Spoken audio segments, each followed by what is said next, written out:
Hello everyone. आज है 30 जुलाई और द इंडियन एक्सप्रेस की आज की हमारी जो इम्पोर्टेंट न्यूज़ रहेंगी वो होंगी काजीरंगा में बाघों की वैज्ञानिक गणना, भाषाई राज्यों का विवाद और उसका असर, 2025 में भारत की बाढ़ आपदा से प्रभाव जो हैं क्या क्या हुए हैं। आज की हमारी जो पहली न्यूज़ रहेगी, where and how flash flood are impact in India, यानी कि जिन क्षेत्रों में जो बाढ़ आ रही है वह किन किन कारणों से आ रही है और उनसे जो है क्या क्या प्रभावित हुआ है। इस न्यूज़ में हम यह सब जानने की कोशिश करेंगे। जो ये न्यूज़ है वह चर्चा में क्यों है, भारत में 2025 में अचानक बाढ़ जो फ्लैश फ्लड है उसका प्रभाव कई क्षेत्रों में देखने को मिल रहा है, जो कि भारी बारिश, बादल फटने और जो अपर्याप्त जल निकासी प्रणाली है उसके कारण उत्पन्न हो रही है। अगर प्रभावित जो क्षेत्र हैं और उनकी स्थिति है, जैसे कि मध्य प्रदेश के बारे में जानें तो जिलों में प्रभाव जो श्योपुर है, गुना है, कटनी, सागर जो है और जो अन्य ज़िले हैं उनमें भारी बारिश के कारण बाढ़ की स्थिति बनी हुई है। श्योपुर में कमर तक पानी भरने की जो अंतिम सरकार है उस जैसे जो कार्य हैं उनमें बाधा आई है और ग्रामीणों को जो है जल भराव में अर्थी ले जानी पड़ी। सागर और जो कटनी है उसमें स्कूलों में पानी भर गया, जिससे जो बच्चे हैं और जो शिक्षक हैं उनको नाव और जो ट्रैक्टर है उनसे निकालना पड़ा। और इन सब से प्रभाव देखें तो गांव जो हैं वो जलमग्न हो गए हैं, सड़कें और जो पुलियां हैं वह क्षतिग्रस्त हो गई हैं और जो स्कूल हैं उनकी पढ़ाई बाधित हो रही है और जो स्थानीय लोग हैं उनमें प्रशासन के प्रति जो है वो गुस्सा उमड़ रहा है। जो बिहार ज़िला है उसमें देखें तो ज़िलों में प्रभाव जैसे कि आरा में जारा जैसे जो क्षेत्र हैं, जो कि गंगा नदी का जो जल स्तर है उसके बढ़ने से घर और जो फसलें हैं वो नष्ट हो रही हैं। लोग एक स्थान से दूसरे स्थान पर जो है विस्थापित हो रहे हैं और जो सरकारी सहायता है उसमें भी जो है कमी की शिकायतें हैं। प्रभाव देखें तो जो जनजीवन है वह अस्त व्यस्त हो रहा है, आजीविका को भी जो है इस बाढ़ से नुकसान हो रहा है और जो बुनियादी ढांचे हैं उनमें क्षति पहुंच रही है। बिहार में बाढ़ को राष्ट्रीय आपदा घोषित करने की मांग भी जो है वो उठ रही है। उत्तर प्रदेश के बारे में जानें तो जो प्रयागराज है, वाराणसी, महोबा जो है गंगा नदी के उफान से बाढ़ का जो स्थिति है वहाँ पर बनी हुई है। प्रयागराज के जो सोता हैं, बखाड़ा और जो दयांगन क्षेत्र हैं उनके घरों में पानी घुस गया है। महोबा में स्कूल तालाब बन गए हैं। अगर इनके प्रभाव को देखें तो बाढ़ के कारण जो है सड़कें और जो गलियां हैं वह जलमग्न हो गई हैं, जल जीवन ठप हो गया है और स्कूलों में पढ़ाई जो है वो भी प्रभावित हो रही है। झारखंड में देखें तो जो जमशेदपुर है उसमें सुवर्ण रेखा नदी का जल स्तर जो है बढ़ने से भारी जल भराव की स्थिति जो है वो उत्पन्न हो गई है। घरों में पानी घुसने से लोगों को परेशानी हो रही है। इसके प्रभाव देखें तो संपत्ति को नुकसान और जो सामान्य जीवन है उसमें रुकावट जो है वो देखने को मिल रही है। उड़ीसा में देखें तो जो बालासोर है सबसे अधिक प्रभावित है, जहां लगभग 11,000 लोग जो हैं बाढ़ से प्रभावित हुए हैं। प्रशासन ने 1,000 लोगों को जो है सुरक्षित स्थानों पर पहुंचा दिया है। अगर इसके प्रभाव को देखें तो जो फसलें जो हैं और जो घर हैं उनको नुकसान, राहत कार्य जो है वो शुरू हो गए हैं, लेकिन स्थिति जो है अभी भी गंभीर बनी हुई है। प्रभाव के प्रमुख कारण जानें तो भारी बारिश और जो असामयिक बारिश है, मानसून की जो अनियमितता है और बादल फटने की जो घटनाएं हैं अचानक बाढ़ का कारण बन रही हैं। जलवायु परिवर्तन जो है, ग्लोबल जो वार्मिंग है उसके कारण अत्यधिक बारिश की घटनाएं जो हैं वो भी बढ़ी हुई हैं और 2012 से 85% तक जो है ये स्थिति बढ़ गई है।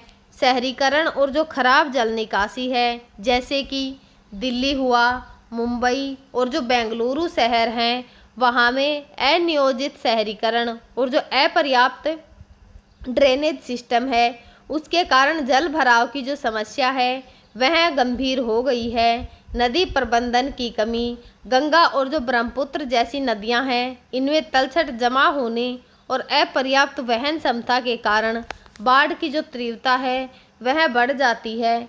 बांधों का टूटना या फिर जो खराब प्रबंधन है उसके बारे में जानें तो जो पुरानी बुनियादी ढांचे जो हैं और जो अनुसूचित बाढ़ का प्रबंधन है, उससे बाढ़ की स्थिति और भी गंभीर जो है वो हो रही है।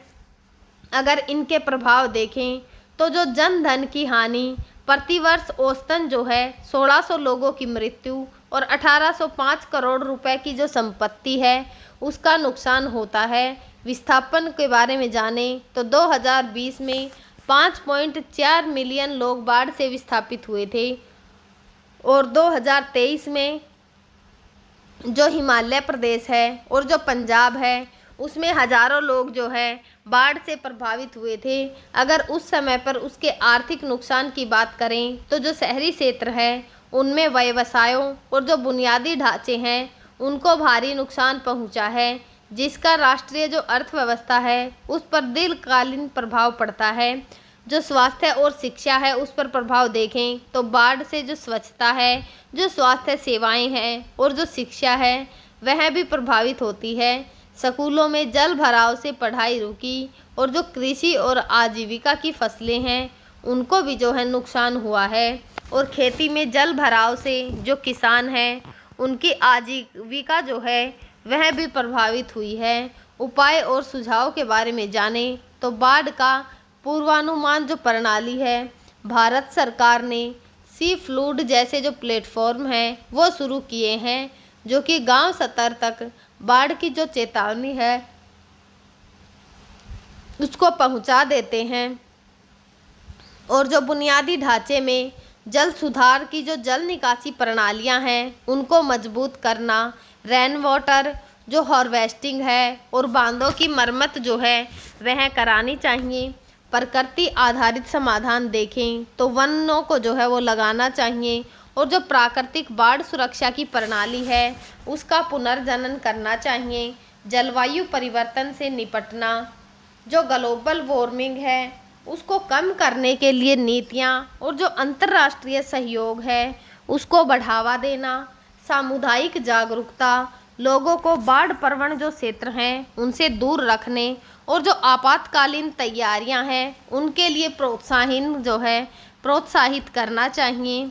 आज की हमारी जो दूसरी न्यूज़ रहने वाली है वो जो है linguistic states lead to creation of second class citizens. यह न्यूज़ जो है वो चर्चा में किस लिए है?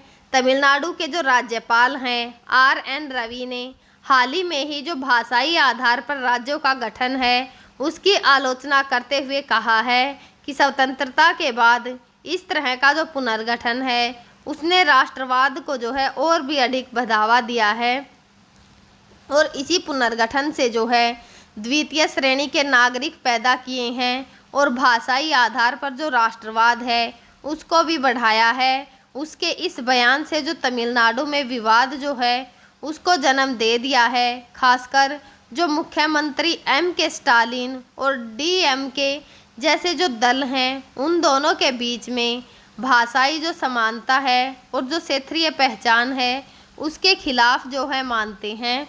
अगर पृष्ठभूमि को देखें तो भारत में भाषाई आधार पर राज्यों का पुनर्गठन जो है 1956 का जो राज्य पुनर्गठन अधिनियम है उसके तहत हुआ है, जिसके परिणाम स्वरूप 14 राज्य और 6 केंद्र शासित प्रदेश जो हैं वो बनाए गए हैं। यह प्रक्रिया 1920 के दशक से कांग्रेस के नेतृत्व में जो है शुरू हुई थी, जब भाषाई जो असीमताओं हैं और जो राष्ट्रीय आंदोलन हैं उनका हिस्सा जो है वो बनाया गया। 1953 में पोटी श्री राम लल्लू के अनशन और मृत्यु के बाद जो है आंध्र प्रदेश का गठन हुआ था, जो कि पहला भाषाई राज्य बना था। इसके बाद जो अन्य राज्य हैं उनकी भी मांग जो है वो तेज हो गई, जिससे कि 1956 में जो है इसे लागू किया गया। राज्यपाल के दृष्टिकोण से देखें तो राज्यपाल जो है रवि का तर्क है कि भाषाई राज्यों ने क्षेत्रीय जो असीमताओं हैं उनको बढ़ावा दिया है, जिससे कि जो कुछ समुदाय हैं उनको द्वितीय श्रेणी का दर्जा मिला है। उनके अनुसार यह राष्ट्रीय एकता के लिए चुनौती बन सकता है। उन्होंने हिंदी का जो प्रभुत्व है उसकी ओर इशारा किया है, जिसे गैर हिंदी भाषी जो क्षेत्र हैं जैसे कि तमिलनाडु हुआ, उसमें जबरन थोपने का आरोप जो है वो लगता रहा है। अगर विरोध को देखें तो जो मुख्यमंत्री स्टालिन है उसने इस बयान की निंदा की है, जिसे हिंदी कट्टरपंथ का हिस्सा बताते हुए कहा कि यह तमिलनाडु के लोगों को कमतर आंकने की कोशिश है। उन्होंने तर्क दिया कि भाषाई समानता की मांग करना राष्ट्र विरोधी नहीं है, बल्कि हर राज्य का अधिकार है। जो स्टालिन है उसने यह भी कहा कि हिंदी को अन्य जो भाषाएं हैं उन पर थोपना देश के लिए खतरा है। अगर विश्लेषण को देखें तो भाषाई जो राज्य हैं उनके गठन ने भारत में प्रशासन को लोगों की जो भाषा है और जो संस्कृति है उसके करीब लाने में सहायता की है। इससे जो क्षेत्रीय आकांक्षाएं हैं उनको बल मिला और जो लोकतांत्रिक भागीदारी है वह भी बढ़ी है। हालांकि इससे कुछ चुनौतियां जो हैं वह भी सामने आई हैं, जैसे कि जो भाषाएं हैं, अल्पसंख्यकों के अधिकार, अंतर्राष्ट्रीय सीमा विवाद और जो नदी जल बंटवारे जैसे मुद्दे हैं। तमिलनाडु में जो हिंदी विरोधी आंदोलन है वह 1937 से ही शुरू हो गए थे। उदाहरण के तौर पर देखें तो जहां हिंदी है हिंदी को अनिवार्य बनाने के प्रयास जो हैं वह तीव्र विरोध जो है किया जा रहा है। आज की हमारी जो तीसरी न्यूज़ रहेगी वो होगी 103 दिन 293 कैमरा ट्रैप 4011 तस्वीरें। काजीरंगा रिजर्व जो है उसने कैसे की बाघों की जो संख्या है उसकी गणना, इसके बारे में जो है हम डिटेल से जानेंगे। जो काजीरंगा राष्ट्रीय उद्यान जो है असम में है, उसमें बाघों की जो गणना है एक वैज्ञानिक तकनीक की प्रक्रिया के द्वारा जो है की गई है, जिसमें कैमरा जो ट्रैपिंग है, डेटा विश्लेषण और जो सॉफ्टवेयर है उसका उपयोग शामिल है। 103 दिनों तक चले इस सर्वेक्षण में 293 कैमरा ट्रैप्स हैं, उनका उपयोग करके 4011 जो तस्वीरें हैं वो ली गई हैं, जिसके आधार पर जो बाघ हैं उनकी संख्या का आकलन भी किया गया है। कैमरा ट्रैपिंग देखें तो 293 कैमरा ट्रैप्स को रणनीतिक जो स्थान है वहां पर लगाया गया, जैसे कि बाघों का जो आवागमन है उस वाले रास्ते पर, पानी के स्रोतों को घने जंगल। ये कैमरे जो है गति संवेदनशील होते हैं और दिन रात दोनों समय तस्वीरें ले सकते हैं। इन कैमरों ने 4011 तस्वीरें खींची हैं, जिसमें बाघों की तस्वीरें जो हैं वो शामिल थी। प्रत्येक बाघ की धारियां जो हैं उसका जो पैटर्न है अद्वितीय होता है, जो कि उनकी पहचान में बहुत ही हेल्प करता है। जैसे मानव का जो फिंगरप्रिंट होता है उसी प्रकार से डेटा संग्रह है और विश्लेषण। कैमरों से प्राप्त जो तस्वीरें हैं उनको सेंट्रल डेटाबेस जो है वहां पर भेजा गया, और जो ये तस्वीरें हैं इनको आर्टिफिशियल जो एजेंसी सॉफ्टवेयर है और जो विशेषज्ञ हैं उनके द्वारा विश्लेषित किया गया, ताकि दोहराव से बचा जा सके और प्रत्येक बाघ की अलग अलग पहचान जो है वो की जा सके। बाघों की जो धारियां हैं उनके पैटर्न का मिलान कर उनकी संख्या जो है वो निर्धारित की गई है। यह प्रक्रिया भारत में बाघ गणना को जो है विश्व स्तर पर सटीक बनाती है। अन्य तकनीकें जहां कैमरे प्रभावी नहीं थे वहां पर पग मार्ग यानी कि जो पैरों के निशान हैं मल, जो स्केट हैं, विशेषण और जो डीएनए फिंगरप्रिंट्स हैं उनका उपयोग किया गया। जो पग मार्क हैं उनसे बाघों के संभावित जो इलाके हैं उनकी पहचान की गई और जो मल हैं उनसे डीएनए विश्लेषण कर उनकी जो प्रजाति है और जो लिंग है उसका भी पता लगाया गया। गणना की जो प्रक्रिया है, यह गणना राष्ट्रीय जो बाघ संरक्षण अधिनियम है या फिर जो प्राधिकरण है और जो भारतीय वन्यजीव संस्थान है उसके सहयोग से की गई है। 103 दिनों तक चले जो ये सर्वेक्षण है, इसमें जमीनी जो सर्वेक्षण है और जो कैमरा ट्रैप डेटा है उसका संयोजन किया गया है। डेटा को सैटेलाइट और जो जियो टैगिंग तकनीक है उसके साथ मिलाकर सटीक परिणाम जो है वो प्राप्त किए गए हैं। परिणाम जो है वो क्या निकले हैं, जो काजीरंगा है उसमें जो ये प्रक्रिया हुई है इससे बाघों की ठीक संख्या का अनुमान लगाया गया है। हालांकि विशिष्ट संख्या जो है इस संदर्भ में उपलब्ध नहीं है, लेकिन 2018 की राष्ट्रीय गणना में भारत में 2967 बाघ थे और 2022 में यह संख्या जो है 3167 तक पहुंची। काजीरंगा में जो बाघ हैं उनकी संख्या में वृद्धि देखी गई है। जो चुनौतियां हैं, घना जंगल, दलदली जो क्षेत्र हैं जैसे कि सुंदरवन हुआ और जो मानव बाघ संरक्षण गणना है उसको जटिल बनाते हैं। जो नक्सलवाद हैं और जो आवास हानि जैसी समस्याएं हैं वह भी बहुत ही चुनौती पेश करती हैं। हम जो है आगे भी द इंडियन एक्सप्रेस की जो इम्पोर्टेंट न्यूज़ होंगी उनको आप सभी के साथ शेयर करते रहेंगे।